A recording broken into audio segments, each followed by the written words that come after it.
안녕하십니까. 박동순 TV의 박동순입니다.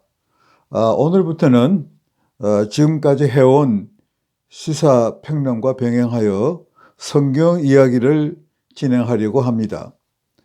원래 성경 이야기는 채널을 따로 만들어서 진행하려고 생각했지만 당분간 시사평론과 함께 진행하다가 기회를 보아 필요가 있으면은 별도 채널을 만들어 진행하려고 합니다. 성경 이야기는 그 진행을 창세기부터 요한계시록까지 나오는 이야기 중에서 200개를 골라서 이야기를 진행해 가는 방식으로 하려고 합니다.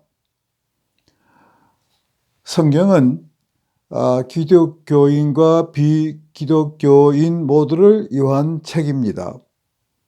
흔히 성경은 기독교인만을 위한 책이라고 오해를 하는데 그렇지 않습니다. 성경은 비단 하나님을 믿는 사람, 예수를 믿는 사람, 곧 흔히 말하는 예수쟁이들만을 위한 책이 아니고 예수를 믿지 않는 사람을 위한 책이기도 합니다.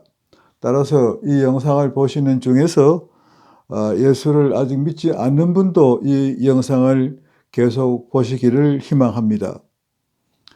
성경 중에서 가장 오래된 것은 창세기인데 기원전 약 1500년경에 기록이 되었습니다.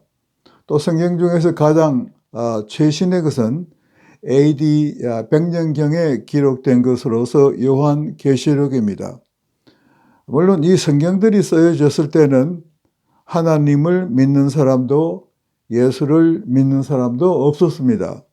따라서 성경은 전 인류 전체를 위해 쓰여진 책이라는 것을 우리가 알 수 있습니다. 현재 카나다에는 하나님을 믿지 않는 교회와 교인이 있다고 최근 뉴욕타임스가 보도하고 있습니다. 이것은 있을 수 없는 일이지만은 아무튼 이런 일이 벌어지고 있다고 합니다. 영상을 보시는 분들 중에서 교인이 아니시더라도 성경 이야기를 들어가고 또 성경을 공부하다가 보면 믿게 될 수도 있을 것입니다.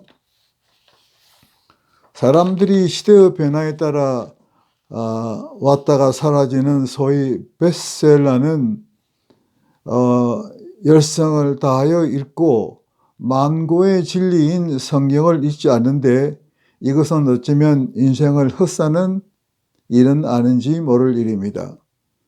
믿든 믿지 않든 한평생 적어도 한 번은 성경을 읽어야 한다고 저는 생각합니다. 성경을 모르고 생을 마치는 것은 어쩌면 인생을 사는데 큰 것을 미스하고 살아가는 것은 아닌지 생각이 됩니다.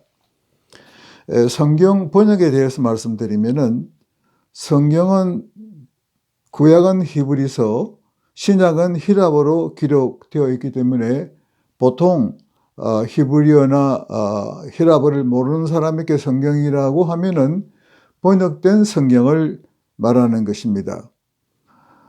보통 번역이라고 할 때 영어로는 버전이라는 말을 씁니다. 한국어로 판이 되겠죠. 예를 들면 코리안 버전, 한국어 판, 킹 제임스 버전, 킹 제임스 판 이렇게 되겠죠. 그런데 우리나라 개신교에서는 지금 대한성서공회가 번역한 개역개정 성경이라는 것을 사용하고 있습니다. 우리나라 개신교회 약 90% 이상의 교회와 교인들이 마치 국정교과서를 쓰는 것처럼 개역개정을 쓰고 있습니다. 참고로 외국의 예를 들면 미국이나 영국에는 성경이 한 가지 버전만 있는 것이 아니고 미국만 하더라도 20가지, 30가지의 버전이 있습니다. 여러분이 잘 아시는 NIV, New International Version, 킹 제임스 버전, 홀리 바이블. 근데 교회에 따라서 또 각자가 읽어보고 자기 맞는 성경을 선택하는 것입니다. 그런데 우리나라는 어떻게 된 일인지 옛부터 성서공회가 번역한 성경만을 말씀드린 것처럼 국정교과서처럼 쓰고 있습니다. 우리 교인들에게 이렇게 초이스가 없는 것이죠. 그런데 이 개역 개정 성경은 아주 100년이고 200년 전에 쭉 성경 전서라고 해서 내려온 것을 한 60년, 70년 전에 약간 그저 고친 것입니다. 그래서 그 말투나 어휘는 거의 옛날 말이기 때문에 이해하기가 아주 어렵습니다.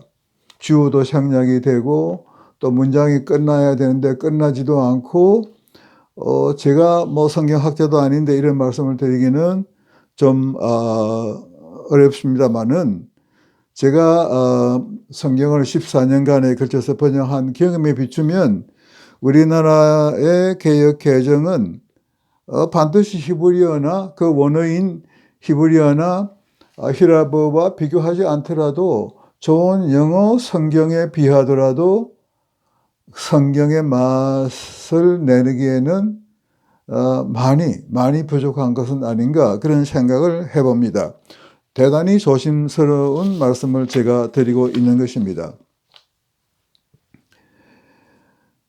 그래서 제가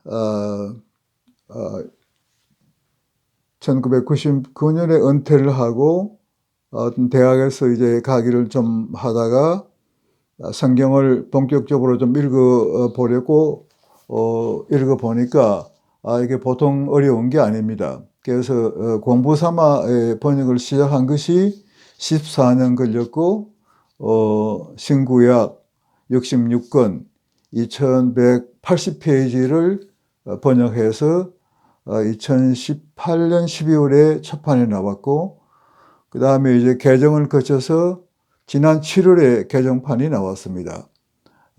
스터디 드라마 바이블. 이 스터디 드라마 바이블의 특징은 첫째, 현대 한국어로 번역을 한 것입니다.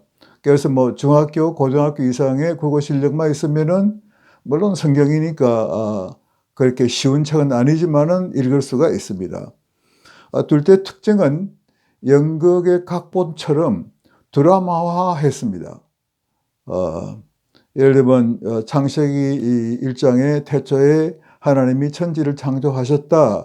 그는 드라마에 말하면은 설명하는 부분이죠. 그러니까 그 앞에 설명자라는 말을 넣었죠. 그 다음에 하나님께서 말씀하시다 역시 설명이죠. 그 다음에 하나님께서 말씀하십니다. 빛이 있으라. 그러면 이제 그 앞에 제가 하나님을 넣었죠. 그러니까 이거는 간단한 문장이니까 그게 없어도 이해하기가 어렵지는 않습니다. 그러나 이제 뒤에 가고 문장이 길어지고 많은 사람이 등장을 하면은 누가 누구에게 말한 것인지를 잘 알지 못합니다. 그래서 제가 이걸 각본식으로 했는데 아마도 이 세계에서 이렇게 성경을 각본한 거는 처음이 아닌가. 물론 이렇게 오랄리, 이렇게 말로 이제 드라마 바이블이라고 나온 건 있습니다. 이렇게 이제 이렇게 글자로 된 성경을 드라마한 것은 아마 처음이 아닌가 제가 그렇게 생각을 합니다. 아마 틀릴지도 모릅니다. 그 다음에는 성경에 뭐 66권이 있다는 건 아시지만은 그 66권의 각 책, 이러면 창세기에 개요를 넣습니다. 창세기는 뭐에 관한 거, 그 다음에 언제 누가 어디서 무엇을, 그 다음에 나오는 게 이제 출애굽기는 무엇이고 언제 누가 어디서 무엇을, 그렇게 66권을 다 개요를 넣고 그 다음에 이제 성경에는 모두 1180개의 장이 있습니다. chapters.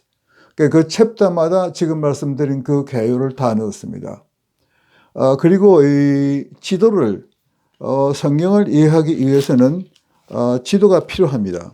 그래서 이제 이번 개정판에는 이렇게 이건 팔레스타인 지도인데 지도도 넣고 그 앞에는 이제 창세기의 배경이 되는 메소포타미아 근동의 지도를 넣고 이렇게 지도를 넣었습니다.